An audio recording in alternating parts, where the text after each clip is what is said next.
televiisorist nagu näidatud matka ja läheb meie külast läbi ja siis kõik on nii elevil ja kuskil oli bussijaama pool küla kokku aetud ja oodati nüüd suure kambaga seal kohe.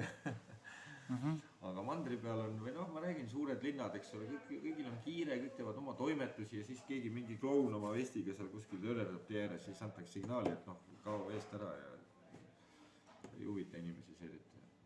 See on suurlinnade asi, aga maakohtades ja saarte peal seal on ikka soem suhtumine. Millised senise kõnnaku või rännaku paremad huvitavad elamused on olnud? Kui kokku võtta niimoodi, et... Vot oligi näiteks seal, kas ta oli Pärnumaa või oli ta veel Läänemaa, ma ei teagi, kumma alla kuulub, Lõpeküla oli, Lihula ja Pärnu vahel Lõpekülas. Seal võeti mind vastu kohe oma 30 inimest oli bussijaamas, tee ääres ootas mind.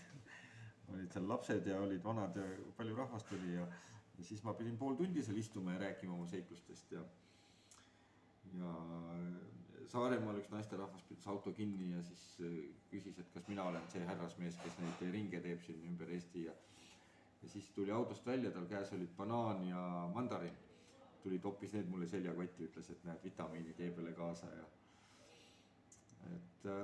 selliseid huvitavaid seiku on küll ja küll, lihtsalt ma mäletan, mul on ju 32. päev juba ja iga päev juhtub midagi.